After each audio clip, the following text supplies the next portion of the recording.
Dr. Rice stared at the holographic projection hovering above the command center table. The crystalline ships had maintained their position near Pluto for the past 72 hours, but intercepted communications suggested movement would begin soon. "They're organizing into formation," General Harper said, his weathered face illuminated by the blue glow of tactical displays. "Military installations worldwide are reporting readiness levels at 97%, but against technology this advanced." His voice trailed off. Elena nodded, understanding the unspoken concern. Humanity had never faced anything like this before. The strange mathematical patterns in the Nexari communications suggested thought processes utterly alien to human logic. "I think I've isolated something," she said, manipulating the holographic data streams with practiced gestures. "Their communications reference us as the divided ones. They seem genuinely confused by our individuality." The command center door slid open as Marcus Chen entered, dark circles under his eyes betraying his exhaustion. "New transmission intercept," he announced, connecting his datapad to the central system. "I've managed to decode approximately 60%. The room fell silent as the alien message played, translated into stilted English by Chen's algorithm. "Disharmony. Unacceptable. Integration. Mandatory. Resistance. Irrelevant. They don't just want our planet," Elena whispered, the realization dawning. "They want us. Our minds." Harper's tactical unit buzzed with incoming alerts. "We've got movement. The alien fleet has split into 3 primary groups, approaching Earth from different vectors." Satellite feeds showed the massive ships accelerating toward Earth with impossible speed, their hulls shimmering with energy fields that defied conventional physics. Elena watched in horror as the first vessel entered Earth's atmosphere, hovering over the Atlantic Ocean like a metallic storm cloud. "All stations, prepare for first contact protocols," Harper ordered, but Elena grabbed his arm. "Wait," she insisted. "Look at their formation pattern. It's mathematical. Too perfect." She quickly calculated the positions on her datapad. "They're positioning themselves at precise intervals around population centers. This isn't random." "What are you thinking?" Chen asked, leaning forward. "Their hive mind relies on patterns and symmetry," she explained, fingers flying across her screen. "What if we disrupt that pattern? Break their expectations?" Harper's eyes narrowed. "You mean respond asymmetrically, chaotically?" "Exactly," Elena nodded. "Humanity's greatest strength might be our unpredictability, our individuality." The general accessed global command channels. "All units, new directive. Abandon formation protocols. I want random response patterns, unpredictable maneuvers. No 2 units should follow the same tactical approach." As the first alien ships descended toward major cities, humanity prepared for war in ways the Nexari could never anticipate. Children in Buenos Aires released thousands of homemade signal jammers attached to helium balloons. Fishing vessels in the South China Sea broadcast contradictory sonar patterns. University students in Kenya reprogrammed weather satellites to create false atmospheric readings. The Nexari vessels paused momentarily, as if confused by the chaotic response. Elena watched the data feeds, a small spark of hope kindling within her. "They expected a unified response," she said quietly, "but we're giving them 7 billion different ones." The first shots of the war were about to be fired, but humanity had already discovered its greatest weapon. The beautiful chaos of individual minds working together by choice, not compulsion. Zoe wiped sweat from her brow as she soldered the final connection on her 3rd jamming device.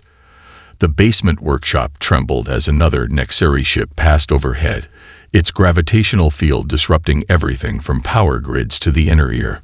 3 days since they'd arrived in Sydney, and the skyline was unrecognizable. "You need to evacuate," crackled a voice from her salvaged emergency radio. "Repeat, all civilians in sectors 7 through 12 must evacuate immediately." She ignored the warning, just as she'd ignored the previous 5. The resistance needed these jammers more than she needed safety. A thunderous crash shook dust from the ceiling as something massive impacted nearby. Through her narrow basement window, Zoe glimpsed an Australian fighter jet wreckage burning in what used to be a park across the street. The pilot's parachute hung limply from a broken light post, no sign of the pilot themselves.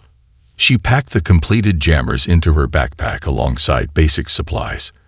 The basement had served her well, but staying in one place too long was suicide, with Nexari patrols increasing hourly. Their detection technology seemed primarily designed to locate electronic signatures and large gatherings, another weakness she'd exploited by working analog whenever possible. Slinging the pack over her shoulder, Zoe crept up the stairs and peered through a crack in the doorway. The street outside was eerily quiet, except for the distant rumble of alien engines. She slipped out into the alley behind her workshop, keeping to the shadows. 3 blocks later, she froze at the sound of mechanical clicks. A Nexari scout drone hovered at the intersection ahead, its crystalline body pulsing with blue-green light as it scanned the surroundings. Zoe pressed herself against a wall, barely breathing as the machine's sensor beam swept within centimeters of her position. The drone suddenly jerked, its lights flickering erratically. Through the drone's translucent body, she could see internal components vibrating at odd angles. Her first jamming device was working. She planted it on the central communications tower before retreating to her workshop. Taking advantage of the drone's confusion, Zoe darted across the street into an abandoned subway entrance. Underground was safer. The Nexari seemed disoriented by the complex tunnel networks beneath major cities. "Hello," a hesitant voice called from the darkness. "Are you human?" Zoe raised her makeshift stun baton defensively. "Who's asking?" A group of survivors emerged from behind a derailed train car, about 15 people, mostly civilians with a few military personnel among them. A woman in a torn army uniform stepped forward. "Captain Maya Lin," she said, extending a hand. "We've been gathering survivors and moving them through the tunnels toward the resistance stronghold in the Blue Mountains." Zoe cautiously shook her hand. "Zoe Okonkwo, mechanical engineer, and I might have something that can help us fight back." She demonstrated one of her jammers, explaining how the modified radio frequencies created interference patterns in Nexari communication systems. The survivors watched with growing hope as she showed how the small device could temporarily disorient nearby alien technology. "We've observed something similar," Captain Lin said, excitement breaking through her professional demeanor. "Their units become confused when separated from their main communication channels. If we could deploy these at key points around the city." "Exactly what I was thinking," Zoe replied, opening her backpack to reveal the other jammers. "But I'll need help building more." Within hours, the subway station had transformed into an impromptu workshop. Survivors with technical backgrounds helped Zoe refine her design, while others scavenged for components. For the first time since the invasion began, Zoe felt something beyond fear and survival instinct. As the jammers multiplied and plans formed to disrupt the Nexari occupation, she realized what she was feeling. It was hope, fashioned from desperation and human ingenuity, the first spark of resistance in a world gone dark. The converted mining laboratory hummed with activity despite the late hour. Dr. Reyes hadn't slept properly in days, but adrenaline and purpose kept her focused as she examined the captured Nexari communication node under a modified electron microscope. "There's a pattern to the quantum fluctuations," she murmured, adjusting the display settings. The holographic projection showed dancing particles shifting in synchronized waves. "It's almost like watching a heartbeat." Dr. Navian Sharma, a quantum physicist who'd escaped New Delhi just before it fell, leaned closer to the display. "The synchronization is perfect. Each pulse exactly matches the others down to the nanosecond, which is precisely their vulnerability," Elena said, excitement building in her voice. "Their entire neural network depends on this perfect synchronization. What happens to a system when synchronization fails?" "Chaos," Naveen replied, understanding dawning on his tired face. But disrupting quantum entanglement at this scale would require energy we simply don't have access to. Alina's fingers flew across the interface, bringing up another display showing the captured node's internal structure. Maybe not. Look at this component here. It's essentially a quantum amplifier. Each Nexary unit carries one to maintain its connection to the hive mind. A sudden tremor shook the cavern, sending dust cascading from the ceiling. The Nexary had been bombing the mountain range systematically, trying to flush out resistant strongholds. So far, the abandoned mining complex had escaped detection, its entrance concealed by a holographic projection of solid rock. If we could reverse the polarity of this amplifier, Alina continued once the rumbling subsided, it might create a localized disruption field. Not enough to take down their entire network, but enough to confuse individual units within range. Their discussion was interrupted by the communication system crackling to life. Base, this is Harper. Infiltration successful. Returning with recovered tech and intel. Prepare medical. We have wounded. Alina rushed to the makeshift command center where Specialist Wong coordinated the Resistance's communications network. How far out are they? 20 minutes, using the old service tunnels, Wong replied, adjusting her headset. They're being pursued by Nexary patrols. Teams 2 and 4 are providing diversionary tactics to cover their retreat.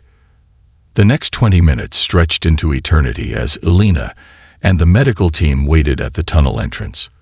Finally, the heavy blast doors slid open, revealing General Harper's team, or what remained of it.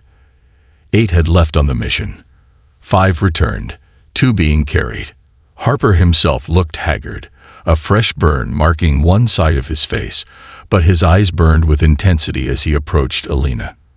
We found something, he said, voice hoarse from smoke inhalation. Something that changes everything.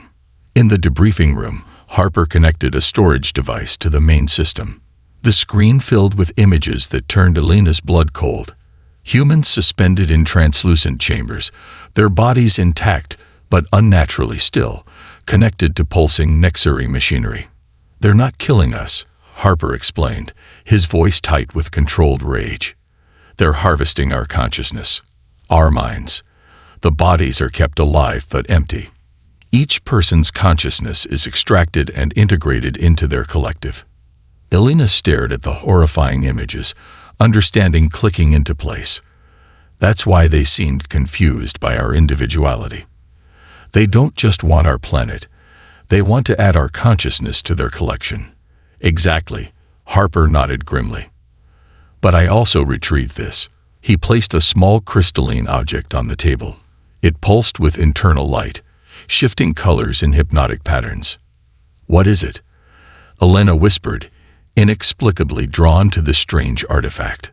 According to the data we recovered, it's a Nexary consciousness core, the central processor for a drone unit. If we can understand how it works, then we might find a way to break their connection permanently, Alina finished, already reaching for the strange device. As her fingers touched its surface, the colors pulsed more rapidly, almost as if responding to her presence. The race to understand their enemy had taken on a new urgency.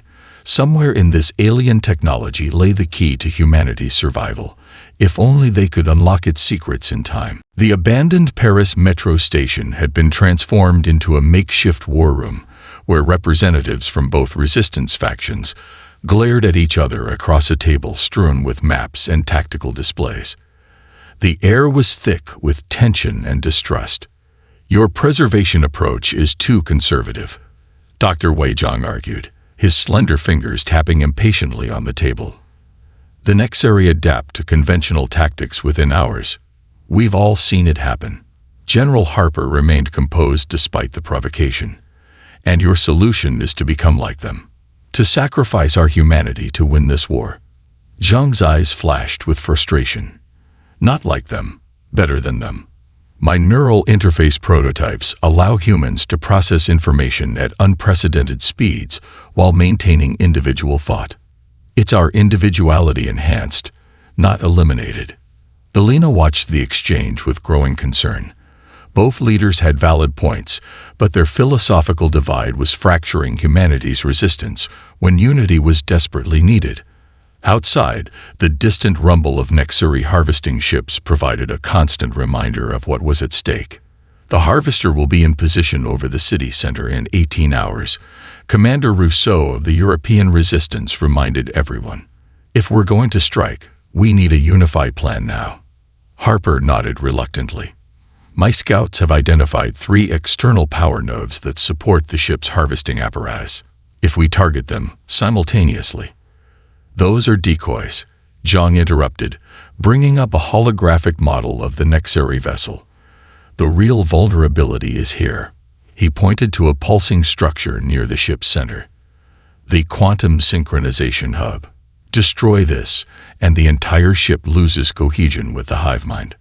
That area is impenetrable with conventional weapons, Harper countered. Which is why we need my neural interface, Zhang said quietly. One person, properly augmented, could bypass their security protocols by mimicking Nexuri thought patterns. The room fell silent as the implications sank in. Zhang was proposing to send someone directly into the Nexuri consciousness, if only briefly. Who would volunteer for such a mission? Alina finally asked. Zhang's expression hardened with resolve. I will. I designed the interface. I understand the risks. Harper studied the physicists carefully. Despite their differences, he recognized courage when he saw it. We'll create a diversion to get you close enough, he said. But I want Dr. Reyes to modify your interface first. We need safeguards. 4 hours later, the Lena made final adjustments to Zhang's neural device in a makeshift lab. The delicate circuitry incorporated elements of Nexuri technology reverse-engineered from the consciousness core Harper had recovered. The connection won't be stable for more than 3 minutes, she warned, securing the device to Zhang's temple. After that, the quantum differential will overwhelm your neural pathways. Zhang nodded, his earlier bravado replaced by quiet determination. 3 minutes inside their collective mind might be enough to understand their fundamental weakness, or enough to lose yourself entirely, Alina added softly. Perhaps, he acknowledged. But what is one mind compared to billions already harvested? What is my consciousness worth if it might save what remains of humanity? Before Elena could respond, the facility shook violently. Dust and concrete fragments rained from the ceiling as emergency lights flashed red. They found us. Commander Rousseau shouted from the corridor. The raid must happen now or never. Harper burst into the lab, his face grim. Our timetable just collapsed. The harvester is accelerating its approach. We move immediately. As the resistance fighters rushed to positions, John caught Alina's arm. If I don't return, he said urgently, tell Harper to look for patterns of creative thought. That's what they can't process. Human creativity, unpredictability. You should tell him yourself when you get back, Alina insisted. Zhang offered a smile that didn't reach his eyes. Optimism. Another human trait the Nexuri will never understand. With those words, he joined the assault team heading toward the surface, the neural interface glinting against his temple. Humanity's most desperate gambit in a war they were losing moment by moment. The Resistance command bunker beneath the ruins of Geneva buzzed with frantic activity. Dr. Reyes hadn't slept in 36 hours, yet adrenaline kept her focused as she made final adjustments to the blackout device. Zhang's sacrifice had changed everything. His final transmission before neural collapse, describing the Nexuri's fundamental fear of human unpredictability, had united the fractured resistance movements overnight. Status report, General Harper demanded, his voice hoarse from giving orders. The left side of his face remained bandaged from injuries sustained during their narrow escape from Paris. Blackout devices have been distributed to all major cells worldwide, Alina responded, checking her tablet. Sydney team reports successful calibration. Moscow and Cairo are standing by. We're still waiting on confirmation from Buenos Aires. Harper nodded, studying the global holographic display where blinking lights represented resistance strongholds. And the randomization protocols. Implementing now. replied Commander Rodriguez, their tactical specialist. Each team has created their own unpredictable attack patterns. No two approaches are alike. Exactly as Zhang suggested. Alina's heart tightened at the mention of Zhang. His body had survived the neural interface connection, but his mind remained locked in a catatonic state, his brain patterns showing strange, alien configurations. Medical teams were still trying to determine if anything of the brilliant physicist remained. Her tablet chimed with an incoming transmission. "Buenos Aires is online," she announced. "All teams are in position." Harper took a deep breath, the weight of humanity's future visible in his posture. Initiate Operation Wildcard.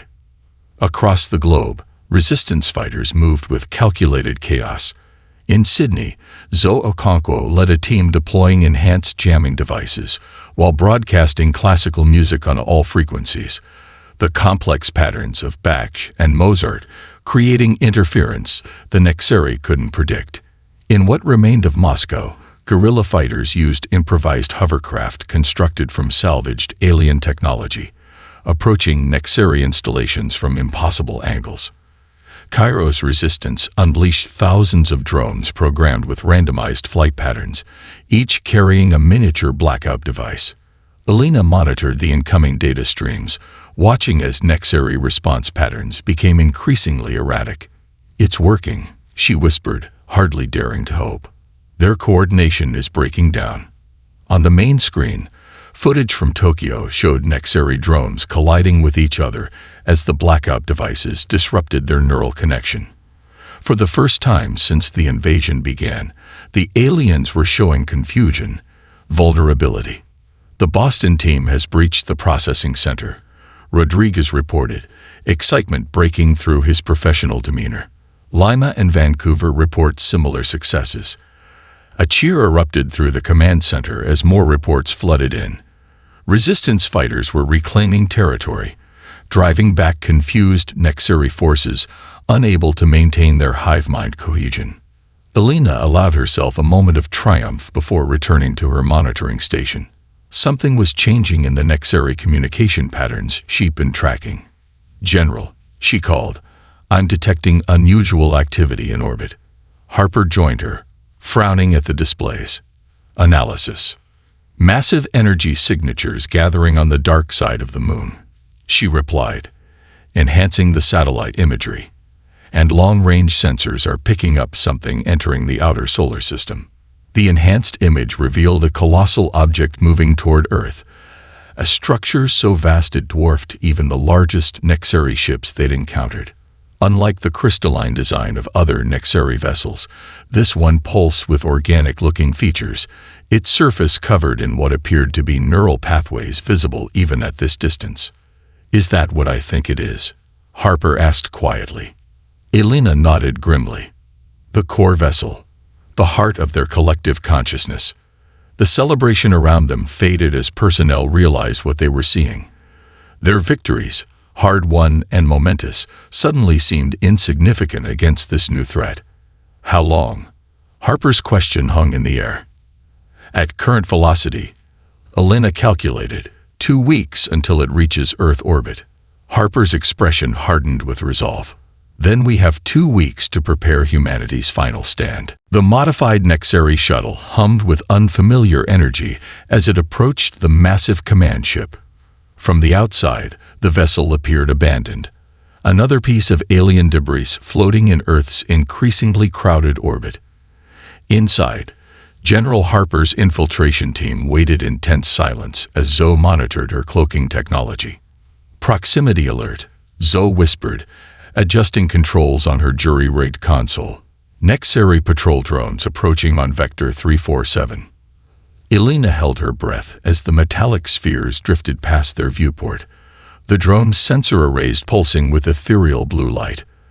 The cloaking technology wasn't just hiding their physical presence, but masking their thought patterns as well, an innovation Zoe had developed by studying the consciousness core Harper had recovered months earlier.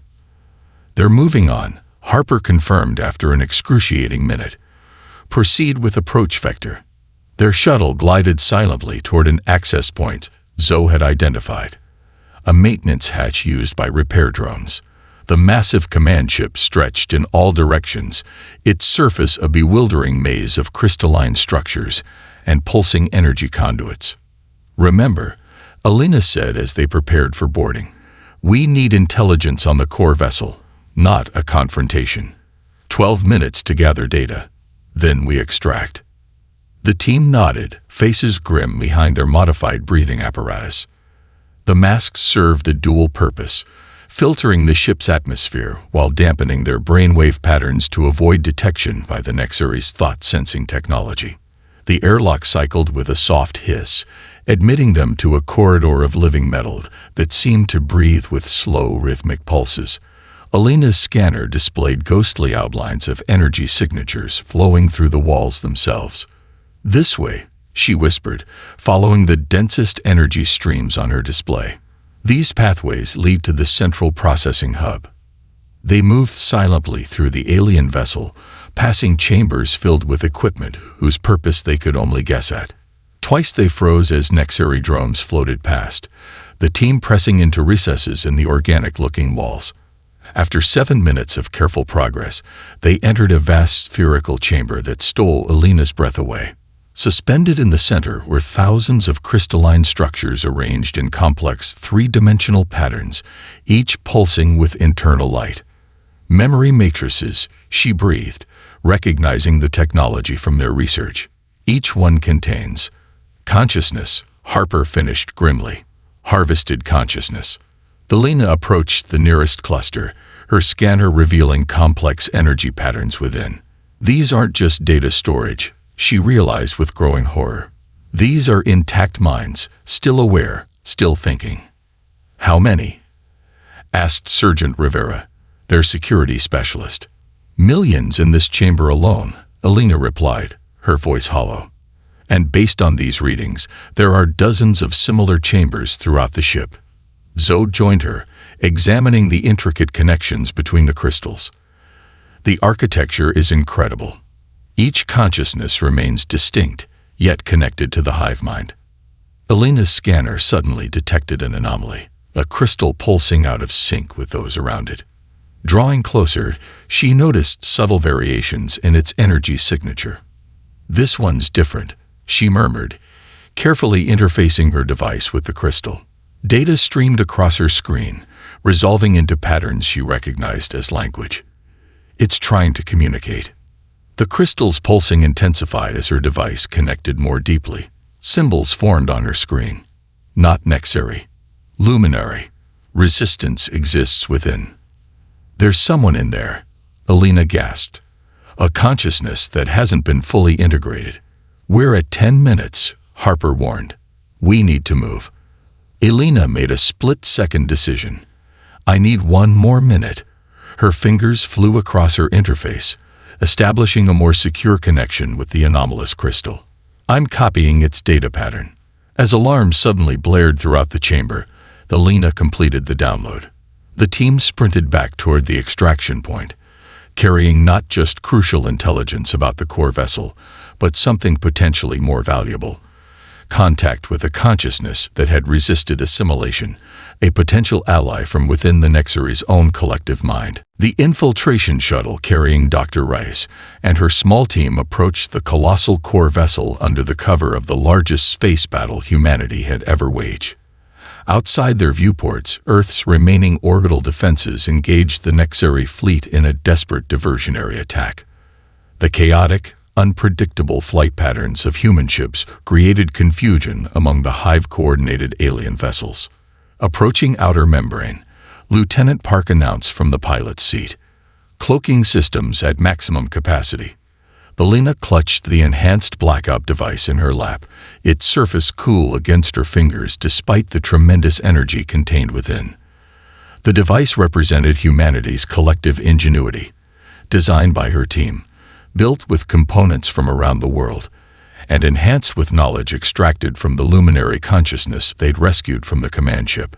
"The luminary guidance is active," she confirmed, watching as ghostly navigational markers appeared on their displays. The consciousness had provided detailed schematics of the core vessel's interior, highlighting vulnerabilities that would have been impossible to discover otherwise. "Security drones at 2 o'clock," warned Sergeant Kelly from the tactical station, holding pattern consistent with standard patrol routines. Their shuttle slipped silently past the drones, approaching a section of the vessel's outer skin that pulsed more slowly than surrounding areas, a maintenance access point identified by their luminary ally. As they drew closer, the organic-looking surface rippled and parted, revealing a channel into the vessel's interior. "It recognizes the luminary signatures we're broadcasting," Elena breathed, amazed despite the danger. "We're being granted access."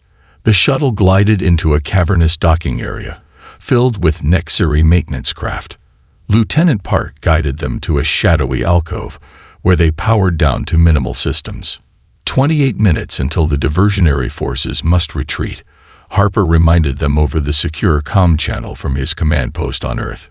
"Whatever you're going to do it fast." The team moved swiftly through the core vessel's interior, following the luminary's guidance. Unlike the command ship they'd infiltrated previously, this vessel felt alive. Corridors pulsed with bioenergy, surfaces reacted to their presence with subtle movements, and the air itself seemed to carry whispers of countless minds. "We're approaching the central consciousness chamber," Elena reported as they reached a massive doorway inscribed with intricate patterns, initiating luminary access protocols. The symbols on her device aligned with those on the door, creating resonance patterns that caused the barrier to dissolve before them. Beyond lay a sight that staggered the human mind. A vast spherical space containing what appeared to be a miniature galaxy, countless points of light swirling in complex patterns around a brilliant central core. "The collective consciousness," Elena whispered. "Billions of minds." "Where do we place the device?" asked Kelly, scanning for threats. Elena consulted the luminary guidance. "There, that structure supporting the central core. It's their primary synchronization hub." As they moved toward their target, Elena's comm unit activated with Zoe's voice from Earth, broadcasting now on all luminary frequencies. "Good luck." Throughout the core vessel, imperceptible to human senses, but vital to their mission, Zoe's broadcast began reaching the partially assimilated consciousnesses within the collective, a message of freedom, individuality, and resistance that spread through the hive mind like wildfire. Within the central chamber, monitoring displays erupted with alerts as disturbances rippled through the collective. Nexari security drones activated, their crystalline forms assembling from the very walls. "Now or never," Kelly shouted, providing covering fire as Elena sprinted toward the synchronization hub. Time seemed to slow as she reached the pulsing structure. The enhanced blackout device locked magnetically to its surface, interfaces connecting with Nexari technology. Elena's fingers flew across the activation sequence as security drones converged on her position. "For Earth," she whispered, pressing the final command. The blackout device activated with a pulse of energy that momentarily dimmed all lights in the chamber. Then, like a wave expanding outward, the disruption spread through the core vessel's systems. The swirling galaxy of lights above them flickered, patterns dissolving into chaos as billions of minds suddenly experienced something unthinkable: isolation. Dr. Elena Reyes stood at the observation window of the repurposed Nexari structure, watching the sunset paint the rebuilt Tokyo skyline in hues of gold and amber. 3 years since the Great Disconnection, and Earth was transforming in ways no one could have predicted. "Beautiful, isn't it?" General Harper joined her, his weathered face more relaxed than she'd seen it during the entire war. The scar tissue on his left cheek had faded somewhat, though he still walked with a slight limp, permanent reminders of what humanity had endured. "Sometimes I can hardly believe we survived," Elena admitted, watching construction drones, modified from Nexari technology, assemble a community center in what had once been a devastation zone. "Not just survived," Harper corrected. "Thrived." Below them, in the main laboratory, former Nexari drones, now individuals struggling to rediscover their original identities, worked alongside human scientists. The Consciousness Recovery Initiative had successfully restored autonomous thought to over 10,000 former hive mind components, each one bringing knowledge from civilizations long thought extinct. The luminary delegation is arriving tomorrow, Elena said. They've completed the restoration of their home system and want to establish formal diplomatic relations. Harper nodded approvingly. From near extinction to interstellar diplomacy in 3 years. Not bad. Their conversation was interrupted by Zoe Okonkwo's arrival, her familiar confident stride now complemented by an air of authority that came from leading humanity's most ambitious technological initiative. Final testing on the Harmony network is complete, she announced, her eyes bright with triumph. Full solar system coverage achieved this morning. Mars and Europa colonies are fully connected. Elena smiled at the news. The Harmony network represented everything they had fought for. A communication system that connected humanity across vast distances without compromising individual thought or identity. Unlike the forced integration of the Nexari hive mind, Harmony allowed individuals to share knowledge and experiences by choice, maintaining their separate consciousness while benefiting from collective wisdom. Have you selected the inaugural transmission? Harper asked. Zoe nodded. The children's choir from New Sydney. They'd prepared something special. Perfect. Elena said softly. Music, one of humanity's most creative expressions, would be the first message carried across their new network. The symbolism wasn't lost on any of them. Through the window, they watched a group of school children touring the facility, their teacher pointing out features of the modified Nexari architecture. Among them were children born after the invasion, who would grow up in a world fundamentally different from the one their parents had known. Sometimes I wonder, Harper said thoughtfully, if the Nexari did us a favor in the end. Before the invasion, we were divided by borders, ideologies, petty conflicts. Now we understand what's truly important, Elena finished, our individuality and our voluntary connections to each other. Zoe's communication device chimed with an incoming message. Her expression shifted to one of excitement as she read it. The Deep Space Monitoring Station has detected signals from 3 previously unknown civilizations in nearby star systems.